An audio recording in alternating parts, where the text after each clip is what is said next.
Jones and his Burn the Koran campaign. I think he would say, this has got to stop. Followers of Islam believe that the Quran is a collection of revelations received by the Prophet Muhammad from God about 1400 years ago. They believe that Muhammad was the last of a series of prophets and teachers and messengers that included Adam, Moses, Jesus, Abraham, all names revered by us as well. The word Islam means peaceful surrender to the will of God.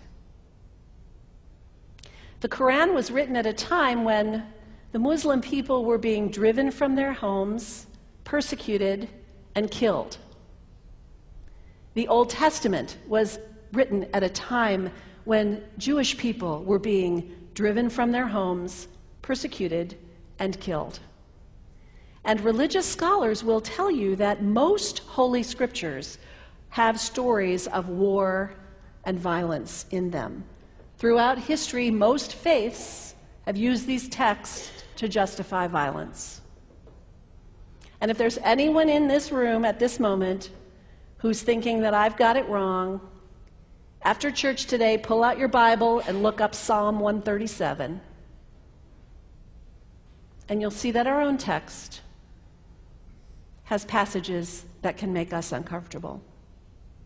But also, like the Bible, the predominant message of the Quran is of peace and care and loving God, justice, care for the neighbor, care for the stranger.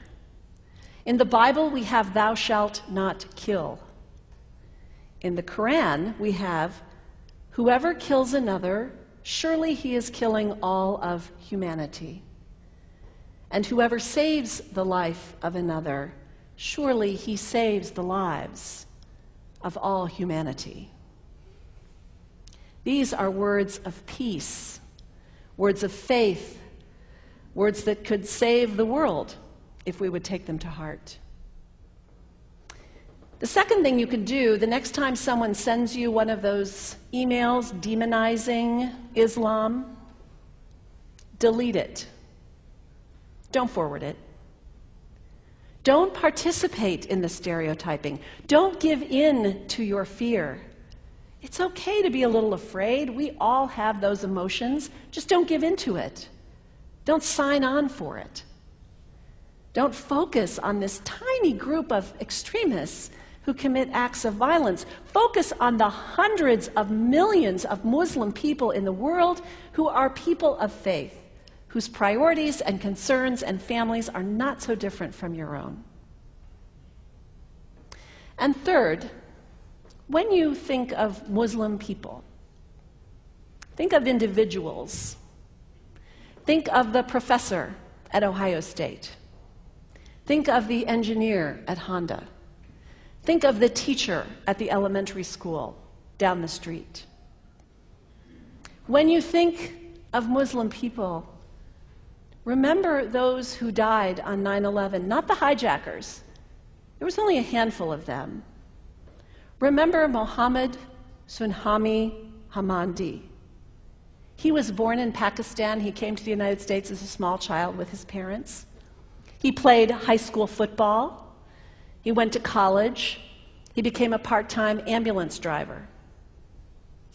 He died, this Muslim young man, on 9/11, trying to rescue people and save lives. When you think of Muslim people, remember Mohammed Salahuddin Cloudhurry. He was a waiter at Windows on the World, which was at the top of the World Trade Center. He died that day. His wife had their baby 2 days later. When you think of Muslim people, remember Rama Salih. She was a woman, 28 years old. Her neighbors described her as fun and outgoing and generous. And she died on American Airlines Flight 11, 7 months pregnant with her first child. Remember the founder of the Islamic Circle of North America, who worked in the World Trade Center and also died on September 11th. That same group now is giving away tens of thousands of copies of the Quran in response to the campaign about burning the Quran. In the language of their own tradition, they are spreading words of faith and peace and hope. One of the ladies at the 8:30 service this morning said to me after, maybe we should declare September 11th, buy a Quran and read some of it. It is for us to share our message of love and hope and peace, but let us do it with grace and respect and above all, humility. God grant us, as individuals, as a nation, as Christians, the humility for this work.